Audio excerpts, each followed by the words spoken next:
Hi అండి, ఎలా ఉన్నారు? బాగున్నారా? బాగుండాలని కోరుకుంటున్నాను. నేను మీ లక్ష్మిని. యాక్చువల్గా నేనైతే ఒకరోజు పూజ చేసే ఒక రోజు అయితే అప్పుడప్పుడు చిన్న చిన్నగా ప్రసాదాలు అయితే చేస్తూ ఉంటాను టైం ఉన్నప్పుడు. అలానే ఒకరోజు దేవుడికి దండం పెట్టుకోవడం కోసం అయితే మనం యాక్చువల్గా ఈ శనగపప్పుతో పప్పు పూర్ణాలు ఎలా చేస్తామో అలాగే నేను రవ్వ పూర్ణాలు అయితే చేస్తూ ఉంటాను అనమాట. అదైతే కొంచెం గ్యాస్ ప్రాబ్లమ్స్ ఇట్లాంటివి ఎక్కువైపోతున్నాయి కదా. సో దానికోసం రవ్వని కేసరిలాగా కొంచెం ముందు ఉడకబెట్టుకుని ఫుల్ ఆరిపోయిన తర్వాత అయితే చేసుకోవాలి. రవ్వ ఫస్ట్ ఫ్రై చేసేసుకుని దాని తర్వాత పంచదార వేసుకుని కొంచెం గట్టి పడిపోయేలాగా అయితే ఉడకబెట్టుకుని పక్కన పెట్టేసుకోవాలి. ఒక 2-3 అవర్స్కి మొత్తం స్టోన్లో రాయిలు అయిపోతుంది కదా. అప్పుడు మనకు కావాల్సిన సైజులో అయితే లడ్డూలు అయితే చేసుకుని పక్కన పెట్టుకోవాలి. సేమ్ పూర్ణాల సైజు చాలామందికి తెలిసే ఉండొచ్చు.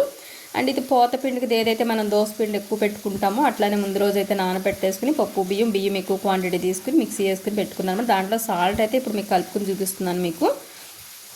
ఇంకేదైతే రవ్వ అయితే నేను ఉడకబెట్టుకున్నానో అది ఆరిపోయింది. దాన్ని అయితే కొంచెం చిన్న చిన్న ఉండల్లా చేసుకుందామని అయితే చేస్తూ ఉన్నాను.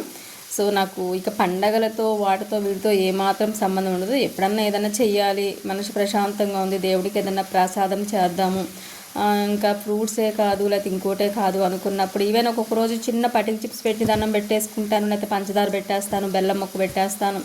లేదా కొంచెం టైం ఉంది, మంచిగా ఉన్నాను, హుషారుగా అనుకున్నప్పుడు ఏదైనా ప్రసాదం కూడా చేసేస్తూ ఉంటాను. పండగ వస్తేనే ప్రసాదం పెట్టాలో లేకపోతే ఇంకోటో అట్లయితే ఏముండదు అనమాట. ఇంకా యాక్చువల్గా అయితే అన్నీ ప్రిపేర్ చేసుకుని నేను రవ్వ పూర్ణాలు అయితే చేయటం, ఆయిల్ అయితే స్టవ్ మీద పెట్టుకుని అయితే చేస్తూ ఉన్నాను. కరెక్ట్గా దేవుడి దగ్గరికి 5 కాబట్టి ఫస్ట్ 5 అయితే వేస్తున్నా. రవ్వ కాబట్టి కొంచెం అంటుకుపోతూ ఉంటుంది. సో మంచిగా ఎర్రగా కాలిన తర్వాతే వాటిని అయితే తిప్పుతూ అయితే ఉండాలన్నమాట. సో చాలా లిమిట్గా చాలా కొంచెం క్వాంటిటీ అయితే చేస్తూ ఉంటాను. ఇది హెల్త్కి కూడా మంచిది. ఎంత ఏం ప్రాబ్లం లేకుండా ఎన్నైనా తినొచ్చు, ఎందుకంటే రవ్వ మంచిదే. అండ్ దీంట్లో గ్యాస్కి సంబంధించింది ఏం లేదు, పప్పు బియ్యమే కాబట్టి. చాలామంది ఎలా చేస్తారని అడిగే వాళ్ళు కూడా ఉంటారు. ఇదైతే నేను దేవుడి దగ్గర నైవేద్యం కోసం అయితే చెప్తూ నేనైతే మీతో షేర్ చేసుకుందామని అయితే అనుకుంటున్నాను, పర్సనల్ బ్లాగ్ లాగా.